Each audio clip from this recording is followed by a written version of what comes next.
Welcome to Clear Grounds. I'm your host, Dr. G, with a PhD. So I will in fact not be raising my hand on an airplane when they ask for doctors. That may come as a surprise to many of you, but it is what it is. I'm glad to be back on the waves and on a new platform nonetheless, and excited to help distill news in this crazy world where science has become so politicized. I will always link my sources in the description, and I hope to bring reasonable evidence-based discussion to this show. Of course, along with those evidence-based discussions, I'll be bringing along my opinions, but those are always thrown into any mix. And with that intro out of the way, let's get to our topics for today. So on today's episode, we're going to be discussing COVID in Europe and how that's exploding in the news cycle right now. We're going to talk a little bit about more countries that are banning the application of the Moderna COVID vaccine to people under the age of 30. These are countries that are joining the Scandinavian countries right now.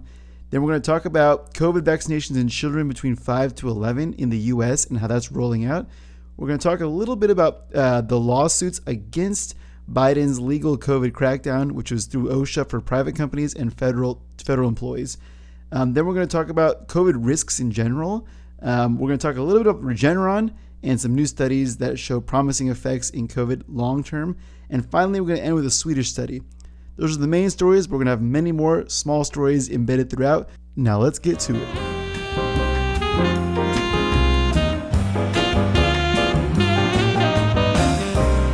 Headlines have been popping up all over the place about cases going up in Europe, and people are debating as to why. Dr. Hans Kluge, who is the World Health Organization's regional director for Europe, told CBS News that vaccination uptake has plateaued in some parts of Europe, and at the same time, there's a relaxation of the public health and social measures, which is a cocktail for what we see, a fourth wave. But is that really the cocktail for the fourth wave? Let's take a look at some data. All of the following graphs are taken from the Johns Hopkins website. So first, let's look at Europe in general and you can see that the new cases, or the new daily confirmed cases, and this is a 7-day rolling average, is at the highest it's been all year. Now, along with cases, we can see that deaths are also on the increase, but not nearly as high as they were towards the beginning of the year. Bear in mind that the unit along the y-axis is COVID deaths per million instead of the usual per 100,000.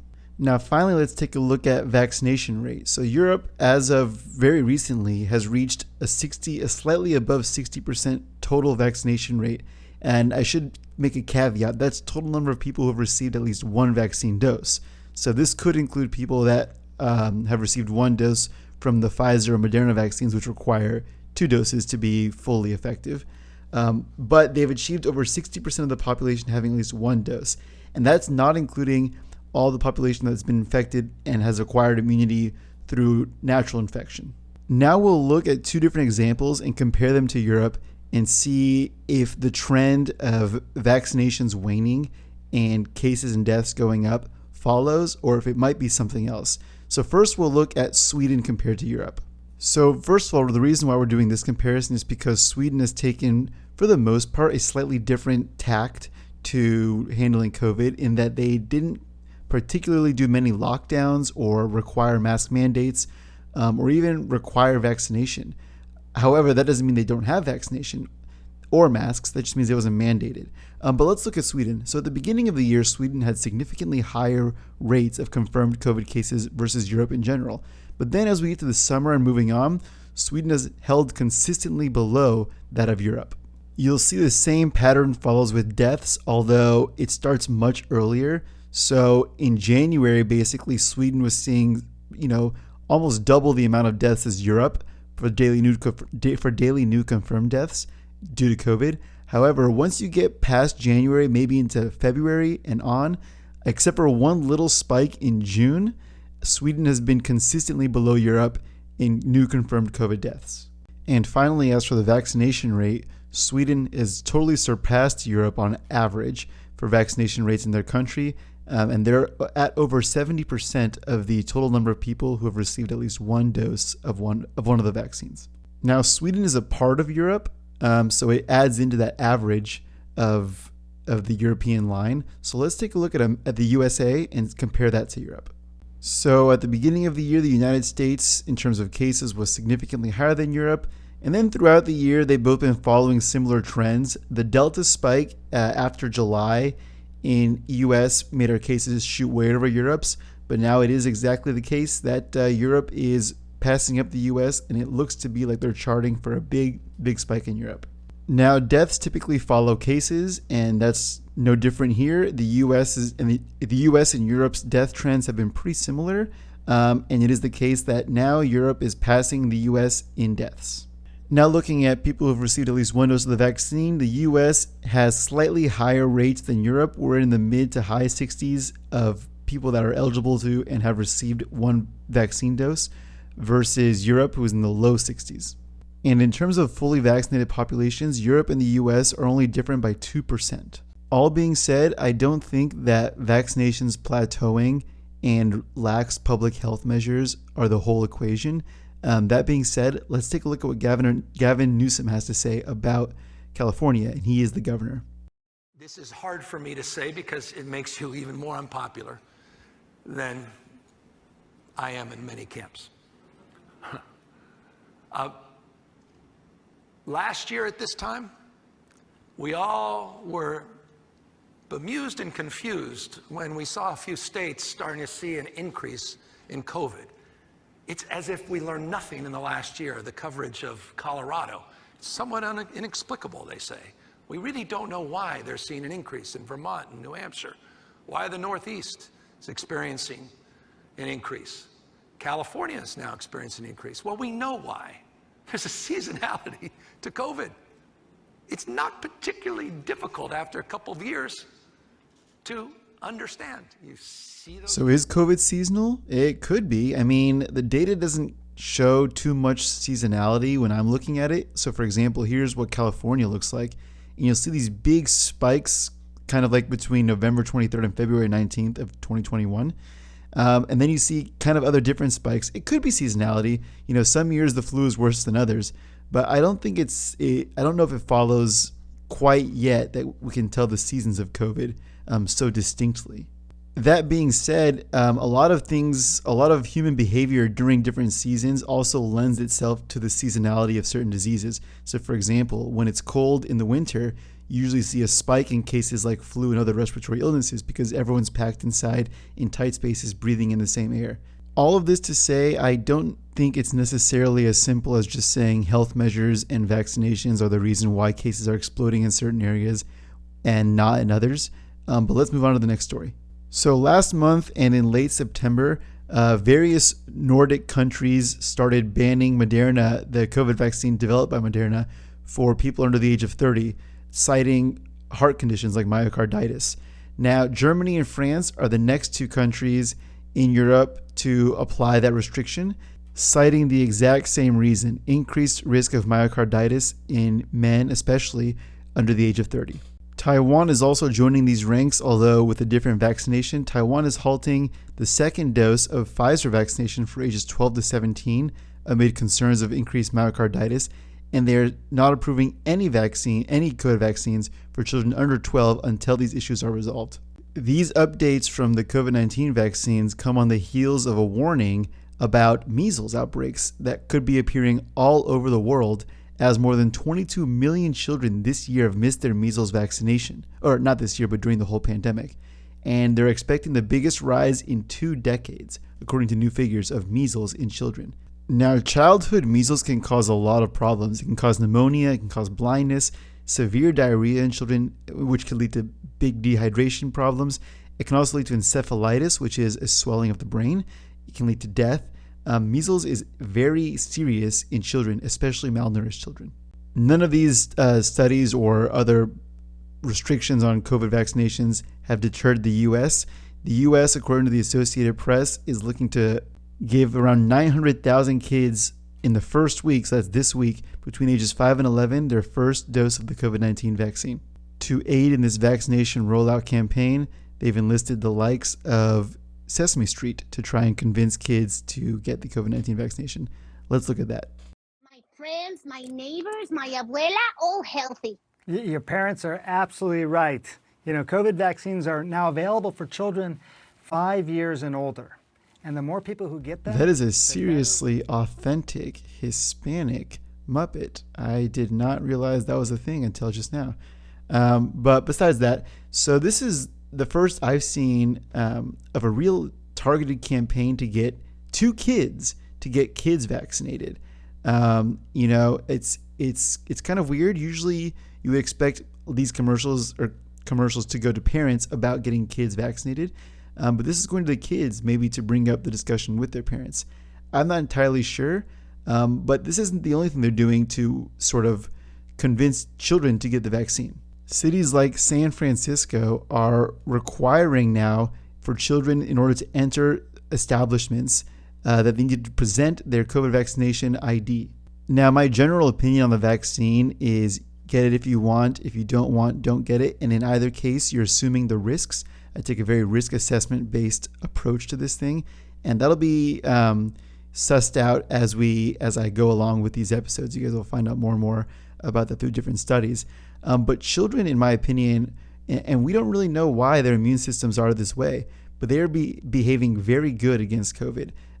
Children are at a very, very, very low risk of severe COVID. Even in the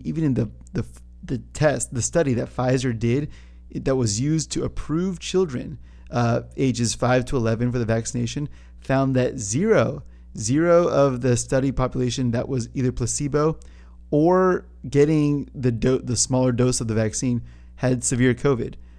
So there's a lot of things to be weighed here, and I think parents, instead of rushing to get this vaccine for their children, should really talk to their pediatricians, should ask questions, should really know, should see what they can find out about this thing first, because right now, as a population, children are doing very well against COVID with no vaccine.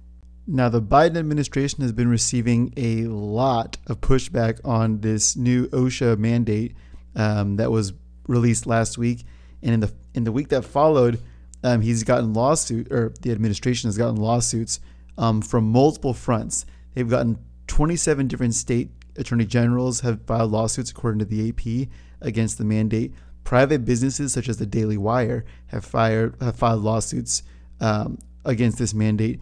There was even a class action lawsuit for the federal mandate for federal employees, also in the last week, against the Biden administration. Now, similar to the eviction moratorium that we saw end over the summer, and they well knew that wasn't constitutional, this is in the same realm, and this is going to be struck down as unconstitutional, I believe, as well, coming up in the future. Now, what's great about this, as opposed to the eviction moratorium, is that this is happening significantly faster. The Fifth Circuit of Appeals actually applied a stay to the OSHA mandate, and let's read the reason why. In their per curiam decision, the court cited, quote, grave statutory and constitutional issues as their reasoning for staying the enforcement of the ETS temporarily. ETS, again, is the Emergency Temporary Standard, which is the mandate that was issued by OSHA. I think this is a big win, and we're going to see where this goes. Now, there's a lot of talk about these booster shots and who's going to get them, and Pfizer just applied for emergency use authorization for boosters in everybody 18 and above. But keeping things in perspective, I saw a great thread by a guy named David Dowdy, who is an infectious disease epidemiologist at Johns Hopkins. And I'm going to quickly just point out some things that he pointed out in this study that was released on October 29th, 2021. Now, the paper was published in The Lancet, and the title of the paper is The Effectiveness of a Third Dose of the BNT162b2 mRNA COVID-19 Vaccine for Preventing Severe Outcomes in Israel. It's an observational study, and that particular vaccine is the Pfizer vaccine. Now, in the study, they concluded that a third dose for the vaccine was effective in preventing severe COVID-related outcomes.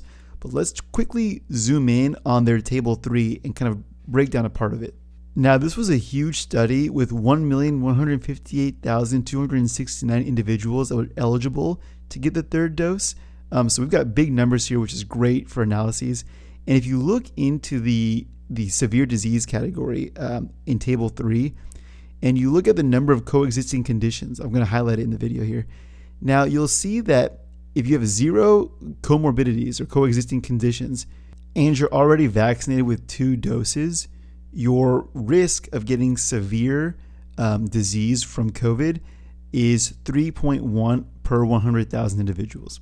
It's important to note, by the way, that the group that had 2 vaccines those two vaccines were administered at least 5 months ago. But back to putting things in perspective, let's go to the CDC page and look at other causes of death and their per 100,000 rate in the US. Now, these were in 2019, but let's just run through real quick. So unintentional injuries, so lots of accidents and things like that, that has a rate of 52.7 per 100,000 deaths in the US. Unintentional falling has a rate of 12 per 100,000 in the US. Motor vehicle traffic deaths have a rate of 11.5 per 100,000 in the US. Unintentional poisonings have a rate of 20 per 100,000 in the US. Now, I'm not suggesting just cold turkey don't get any boosters or don't get any vaccines for COVID or whatever. I'm saying it's risk assessment based. So some people, it will definitely behoove them to get boosters. Others, it may not. Some people should definitely get the vaccine. Others can probably think about it and maybe they don't have to. But we'll break down some vaccine studies at the end here. I just wanted to go over that real quick and let you guys know that putting things in perspective is important. I'm also not saying that motor vehicle accidents are the same as COVID. They clearly aren't. I'm just saying in terms of risk assessment and how we should see COVID, it should be more holistic and not just vaccine, vaccine, vaccine. I don't think that's the right way to look at this disease. Speaking of looking at COVID from different angles and assessing it in multiple different ways instead of just only vaccine, in terms of therapeutics, Regeneron just released a new phase 3 study showing that a single dose of Regeneron, subcutaneous, so the injection, it's a monoclonal antibody therapy, reduced the risk of COVID-19 by 81.6% during the pre-specified follow-up period, which was 2 to 8 months, and that maintained the 81.4% risk reduction previously reported during the first month. This is excellent news, seeing more and more drugs that are proving more and more effective against COVID, really making our toolbox much better for tackling this thing. And we're going to see more vaccinated people getting COVID. We're going to see unvaccinated people getting COVID. And the rates are going to go up again eventually. It's inevitable. There's going to be a new mutation, or it could be seasonal, like Newsom said, or there's many reasons why we're going to see more cases of COVID in the future. And now we have more and more things in our toolbox to handle it. This is excellent news. Now, before going into our final breakdown of a study of vaccines from Sweden, I wanted to take a quick note to point out a new medical diagnosis that I've never heard of, and I'm sure none of you have heard of either. This is from The Hill. A Canadian woman becomes the first person diagnosed as suffering from, quote, climate change. So this is amazing because it was the actual diagnosis. It wasn't like the cause of the diagnosis. It was the diagnosis. So she was suffering from climate change. She was having breathing issues, and they were associated with the fact that there was a record-breaking heat wave in June in British Columbia. Now, Dr. Kyle Merritt, who was the attending physician that treated this woman, said that if we're not, quote, if we're not looking at the underlying cause and we're just treating the symptoms, we're going to keep falling further and further behind, end quote. Now, this is interesting because the underlying cause for this situation, it seems to me, is heat. Not climate change, but the actual heat. And so he's going to the underlying cause, I guess. I'm not entirely sure what he plans to accomplish or how this is going to help the patient when they already know the underlying cause, especially with the science on climate change being so all over the place in terms of cause and effect and how much humans are doing this or how little they're doing that. It's a very sort of nebulous field of study right now. And so that the fact that he's opining on that instead of just focusing on the fact that, okay, there was a hot day in Canada, this patient suffered from the heat. I think that's sort of the line of thinking that he should be taking. I disagree with him going so far removed from that line of thinking to really addressing climate change. And I'm not entirely even sure how he plans to address climate change, medically speaking. So that was just a fun story. But let's end the show with this breakdown of a study from Sweden about vaccines and their effectiveness long-term against COVID. Now, a medical doctor by the name of Sebastian Rushworth penned an article outlining some of the key parts of this study. So we'll be going over his article, and I'll be putting up slides from the study at the same time so we can break this thing down. Now, a brief aside to those of you that listened to my show back in October and September, we've discussed this study already. So this is just going to be a slightly new take with a couple of more fun facts. So first, let's break down the findings from the study because these are the most important. So for the Pfizer vaccine, the effectiveness against infection waned progressively from 92% at day 15 to 30 to 47% at day 121 to 180. From day 211 and onwards, there was no effectiveness detected. So the effectiveness waned slower for the Moderna vaccine. Moderna had a similar outcome initially, but by day 81 and onwards, Moderna was estimated at being 59%. And then finally, the Johnson & Johnson vaccine was lower in terms of effectiveness and waned a lot faster, with no effectiveness detected after day 121 and onwards. Now, the final conclusion of this study was that because the vaccine effectiveness waned effectively over 9 months, that this was proof positive or strengthened the evidence for the rationale behind getting a third booster. So why is this important? Because we don't really know the effectiveness or safety of the vaccine, especially because the initial studies had no control. They abandoned the control in lieu of allowing anybody in the study to get the vaccine after determining it was so effective up front. So without knowing the long-term efficacy or being able to compare to a control group, we have to rely on observational studies. And Sweden is a great place for this because they take such good, robust healthcare data. So now knowing what we know about the efficacy over time, we can go back to what the FDA originally said about approving or emergency use approving a COVID vaccine. So, and I'm quoting now from Section E from the Development and Licensure of Vaccines to Prevent COVID from the FDA. To ensure, now quote, to ensure that a widely deployed COVID-19 vaccine is effective, the primary efficacy endpoint estimate for a placebo-controlled efficacy trial should be at least 50%, and the statistical success criterion should be that the lower bound of the appropriately alpha-adjusted confidence interval around the primary efficacy endpoint estimate is greater than 30%. So had there actually been a study for that length of time, we would have known that the Pfizer vaccine and the Johnson & Johnson vaccine did not offer significant protection over at least by 4 to 6 months, with Moderna at 51%. Now, Dr. Rushworth makes a great point, citing that Moderna, it makes sense that it might be the case that it offers protection slightly longer because the dose is higher. Now, Moderna and Pfizer are very similar compositions, but the dose in Moderna is 3 times that of Pfizer. Now, another big finding that Dr. Rushworth talks about that I think is huge, and it's in the supplemental of the paper, is that 1 to 2 months out from vaccination, the vaccine provides 91% reduction risk in hospitalization or death. At 4 to 6 months, it drops to 74%. From 6 months on, it goes down to 42%, but here's the kicker, that the difference between the vaccinated and unvaccinated group is no longer statistically significant. So the conclusion of all this is not to say, again, don't get vaccinated to COVID-19 or do get vaccinated to COVID-19. The conclusion is that this can actually be a lot more nuanced. We don't need to just mass inoculate everybody with this mRNA vaccine. We can instead look at risk assessment. If you're old or if you're morbidly obese or if you have other comorbidities, then yeah, it might be a better idea to vaccinate a little more regularly than if you had no comorbidities. But it's catered to each individual, and I think that's the way we should go about treating this disease, which is now, by the way, endemic. So we're not going to get rid of it. We're not going to vaccinate our way out. This thing's it's here to stay. And that being the case, we need to start looking at this much more nuanced instead of just treating everybody the exact same. So with that, we're going to wrap up today's show. I hope everyone enjoyed it. I hope you guys learned something, and I hope this opens up reasonable debate and discussion. So this show went a little long. I typically try to make my shows between 15 and 20 minutes. I'm going to shoot for 3 times a week. It can be difficult sometimes, but that's my goal. And then finally, I like to end my shows with a funny video or a nice heartwarming video that I found on the internet. Again, I'll cite that in the description as well if you guys want to go see it from the original source.